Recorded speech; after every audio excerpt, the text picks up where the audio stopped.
Hi, everybody. This is week 7, lecture 7.1, our first lecture after your first exam. We will be talking about what exactly a group is and group dynamics in this lecture. This week is all about life in groups. So when we define group, we're talking about a collection of people who share some attribute, identify with one another, and interact with each other. So this is obviously a pretty broad category.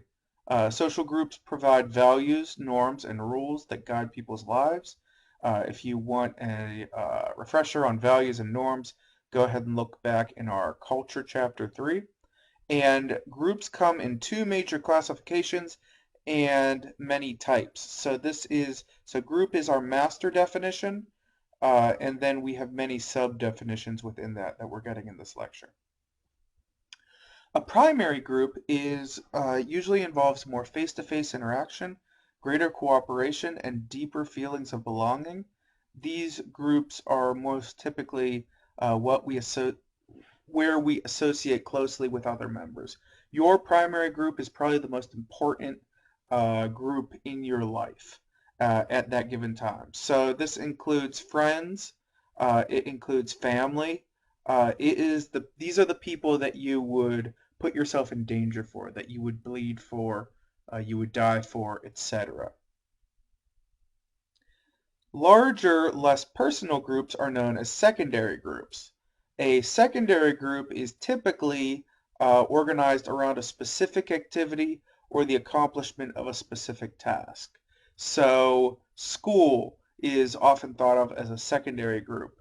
Our work, our offices, places of employment, these are secondary groups.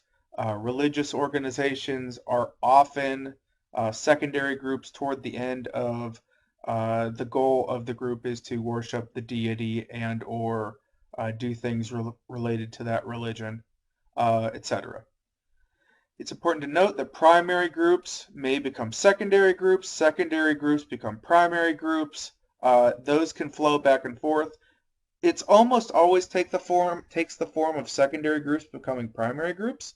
So let's say you start working someplace and you become to identify very closely with those people. Maybe you meet a spouse there, something like that.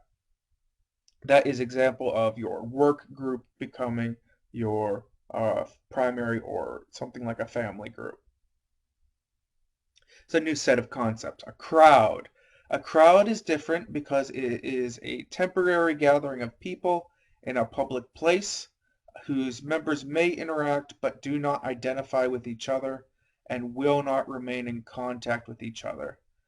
These include people at a bus, people at a movie theater. So it's just a bunch of people at the same place at the same time.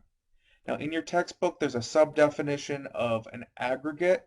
Ignore that definition because I don't test on it. I found that in the past it's simply too similar to a crowd for students to get a meaningful definition, and it's just kind of a waste of everyone's time to try to suss that out.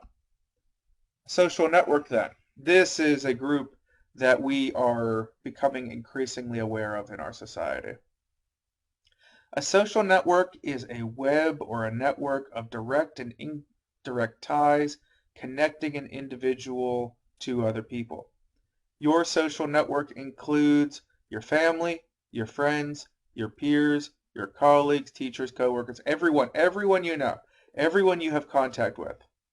Yes, Facebook, Twitter, Instagram, all of those are social networks, but as long as humans have interacted with each other, we've had social networks. The phenomena has always existed. The online networks are merely an extension of our physical or world social networks. Now, given they might get extended a little bit, those online social networks, but they are at least mostly, for this time being in society, based in physical social networks. Here's one example. This is an example of a very basic social network. So starting on your left, Let's get a cursor. No, cursor isn't working. Okay, so starting on your left, you see that person on your far left shows two individuals. Those two individuals know that person, but each of those individuals also know two other people. And those two other people happen to know the same person. And then that person at the top middle, there's a line going over to connect to another person, and then that person knows one other person, and then that person knows two other people that happen to know each other. This could be a representation of you having a connection with two people, and then on the opposite end, that could be uh, the person on the far right could be, oh, an artist in Mongolia.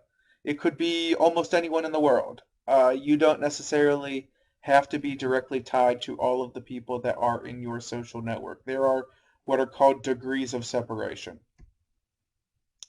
Here is a more real-world example of a social network. This is a chart of adolescent sexual networks. This is a representation of Jefferson High, which the name was changed to protect those people. Each of those dots represents a person. A blue represents a boy, a pink represents girls, and these are 288 of 832 students, and that's the top mass network. And then another 90 students are involved in the other networks along the bottom of the screen. If you do the math, you will notice that not all of the students were sexually active, but this is the graph of those who report to be sexually active. You will notice, as is probably expected, most relationships were 63 male-female relationships. You will also notice 12, one boy with two girlfriends, 9, one girlfriend with two boyfriends. Now, we have no reason to believe that these involved, um, you know, three or more people in one sexual act at a given time, given statistically that probably happened a few times in all these numbers, but these are just one boyfriend who happens to have two girlfriends, etc., etc. We then see two instances of one girl with three boyfriends, two instances of a girl who has a boyfriend who has two girlfriends, and one of those girlfriends has a boyfriend, and then they get more unique and interesting. Now, the reason why we would study these kinds of things is, it's not just perversion and curiosity about how teenagers are having sex. It is about things like the spread of STDs. It could be about the spread of teen pregnancy, and it could be to emphasize the importance of sexual education among teenagers. Because if teenagers don't know or understand how you can and can't get pregnant, if you teenagers don't know that how syphilis, for example, is spread, then that network at the top could wind up getting, what is it, 288 students in that high school come down with something like syphilis, which, eh, if you identify it as a disease, is very treatable, but if you ignore it, can kill you. So that's important. Another use for a network like this, let's imagine it's not sexually related. Let's just say these are people who know other people. We could understand terrorists with this kind of thing, terrorist connections. We could understand organized crime. We could understand networks of business people. We could understand almost any kind of social network in this way. Here is another illustration of a social network. It's just drawn a little bit differently. These are personal and somewhat personal connections between individuals in a corporation. You will note at the bottom, low status and blue collar workers have many more strong ties as signified with the red arrows. So people in low status and blue collar jobs tend to know each other, people of their same status, a little bit better. That may have to do with possibly the the workspace itself. So if everyone's on the same shop floor, everyone shares the same space, then they know each other a lot more. You'll notice similarly at the top, at the high status at administrative levels, that those ties are weaker with the dotted blue line, but they also tend to be longer, especially for that man in the middle with the tie and the white shirt. That is in all likelihood the CEO and his multiple assistants. And then that CEO knows an office worker the whole way down on the office worker level, and those connections there. So this is another way of portraying what a social network could look like. Now let's talk a bit about group dynamics. Group dynamics are the patterns of interactions between groups and individuals. These can include the ways that groups form and the way they fall apart, as well as the way that groups influence members of the group. Now we're going to be talking about different sizes of groups, and this is all on the extreme micro level. A dyad is the smallest possible size of social group, being with 2 members. It is unstable because of its small size. So if one person leaves the dyad, you don't have a group anymore. However, because of the one-on-one connection in the 2-person group, this can lead to much stronger, much closer bonds. If you've ever been in a workplace situation where you've been in an office with one person, being in an office with one person causes really tight social bonds. We see this with police officers who have partners. Almost any profession where the person has a partner, those partners get to be tied very closely. Triad, 3-person group. The 3-person group is more stable than the dyad.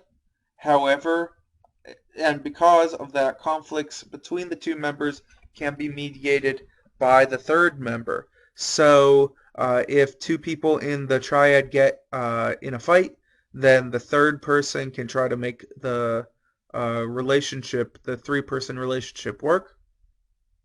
If worst case scenario, the 3rd person leaves, then then you still have a 2-person group. You have a dyad then, and the group does not go away. After the dyad and the triad, groups get almost exponentially more difficult. So in the group of 4, you'll note there are 6 relationships. So there's 1 relationship in a dyad. It's pretty easy to keep track of. Triad has 3 relationships. Group of 4 has 6 relationships. A group of 5 has 10 relationships. Now, you almost never see an interpersonal group, a small, lasting group of more than 5 individuals. And that is because those 10 relationships are next to impossible to keep track of every single one and keep all of those 10 relationships functioning. New concept, the in-group and the out-group.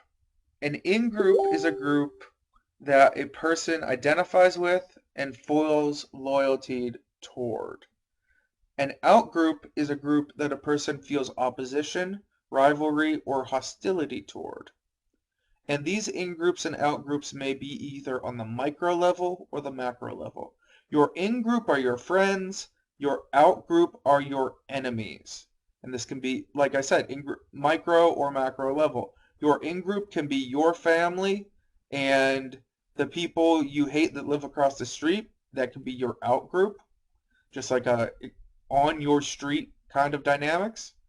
The in-group can be your country, and the out-group can be the nation that you are at war with, and that can be the out-group, and everything in between. A reference group is a group that provides a standard of comparison against which people evaluate themselves. You can use either an in-group or an out-group as a reference group. So when you think to yourself, what would my mother think of me doing this? What would my family think of me doing this? What would, if you were a member of the Marines, what would the Marine Corps think if I did this thing? That is using that other group as a reference group. Similarly, what would those evil Thomases that live across the street, what would they think if I did this thing? I don't want to be like them. I want to make them angry. I'll do this thing. I want to figure out what would stick it to them. That is also using a reference group, but it's an out group as a reference group. Oh, sorry. Group cohesion, new set of concepts. Group cohesion is a sense of solidarity or togetherness or loyalty that individuals feel toward a group to which they belong. A group tends to be more cohesive or stable when individual members of the group feel strongly tied to that group. Too much cohesion can lead to what is called groupthink or poor decision making. Groupthink is the tendency of very cohesive groups to enforce high degrees of conformity among members. If you've read George Orwell's 1984, that is the term that he used, and sociologists have used this term to describe groups that develop poor decision making because of the strict or cohesive quality of the group. So we see this often in cults.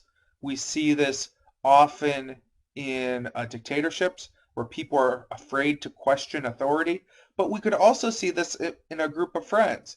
If a group of 5 or 3 people, either one, really they all think the same, and they think I'll go along with what everyone else thinks, and no one ever questions these ideas, that could similarly lead to bad ideas.